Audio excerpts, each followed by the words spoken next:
किसी ने पूछा है भोजन कैसा करें। जैसा आप जीवन जीना चाहते हैं ठीक उसी प्रकार का आपको भोजन करना चाहिए। जैसे कि अगर आप कोई स्पोर्ट्समैन हैं तो आपको ऐसा भोजन चाहिए जो स्पोर्ट्स की ऊर्जा पैदा करे। यदि आप बॉक्सर हैं तो आपको ऐसा भोजन चाहिए जो आपके अंदर प्रतिस्पर्धा की ऊर्जा पैदा करे, जो बॉक्सिंग की ऊर्जा पैदा करे। यदि आप कोई फाइटर हैं, कोई सोल्जर हैं, तो आपको उसी प्रकार का भोजन चाहिए। किसी भी प्रकार के कंपटीशन में आपके अंदर प्रतिस्पर्धा की ऊर्जा को बनाए रखने के लिए आपको ऐसा भोजन चाहिए जहां प्रतिस्पर्धा अधिक होती है। तो प्रतिस्पर्धा सबसे अधिक होती है पशुओं में, और पशुओं वाली प्रतिस्पर्धा के लिए पशुओं से आने वाला जिस भी प्रकार का भोजन है उसका आप सेवन कर सकते हैं।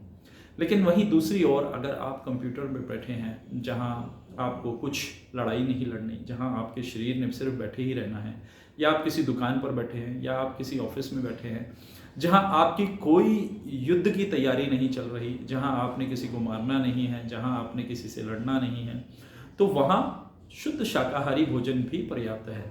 लेकिन एक चीज़ मैं यहाँ कहता चलूँगा कि जो लोग चाहते हैं कि उनका संसारी जीवन खुश रहे, आनंद से रहे, तो उन लोगों को किसी न किसी प्रकार से पशुओं से आने वाला भोजन अवश्य लेना चाहिए। अगर आपने जो पशुओं से भोजन आ रहा है वो छोड़ दिया तो कहीं ना कहीं आपके अंदर से वो ऊर्जा जो हमें संसार में बनाए रखती है वो कम हो जाएगी, और उसी कारण से फिर आपका संसार में लगाव, मटेरियल लाइफ के प्रति लगाव हल्का पड़ता चला जाएगा। तो 50 से ऊपर जो व्यक्ति हैं उनके लिए तो इस तरह का भोजन छोड़ना ठीक है, लेकिन जो 50 के नीचे के व्यक्ति हैं उन्हें कम से शुद्ध से शुद्धतम मांसाहार जो है, जिसे हम दूध कहते हैं, वो शाकाहार में भी आता है। हमारे ऋषियों ने कहा कि इसको हम शाकाहार गिन सकते हैं, लेकिन शाकाहार नहीं है, वो मांसाहार है, शुद्धतम मांसाहार है, तो हम उसका सेवन कर सकते हैं। और मेरा मानना ये है कि जो लोग दूध का सेवन नहीं करते, जैसे आजकल हम बहुत सारे पाश्चात्य संस्कृति से प्रभावित हैं, और पाश्चात्य संस्कृति में बहुत ज़्यादा आजकल फिलॉसफियाँ चल रही हैं खाने को लेकर के। अरे भोजन के लिए फिलॉसफी नहीं चाहिए, भोजन के लिए भूख चाहिए। अगर आपके पास भूख है तो भोजन कीजिए। विदेशों में आजकल जो नई वेगन, रॉ वेगन और इस तरह की जो खाद्य प्रणालियाँ चल रही हैं, उन प्रणालियों में क्या है कि व्यक्ति चला तो जाता है, लेकिन एक समय के बाद प्रोटीन की कमी हो जाती है, शरीर बुढ़ा दिखने लग जाता है, शरीर में काम करने की शक्ति कमज़ोर पड़ जाती है, साथ ही साथ उसके शरीर में काम उत्तेजना भी कम पड़ जाती है।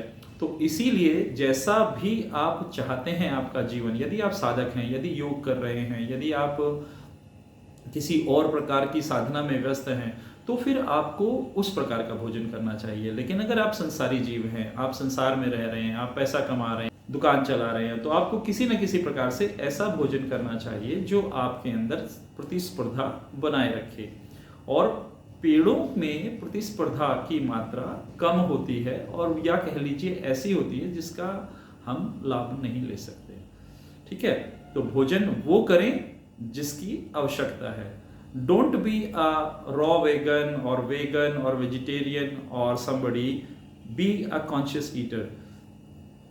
आप अपने आप को कुछ ना बनाएं, जिसकी आवश्यकता है शरीर को वो दे।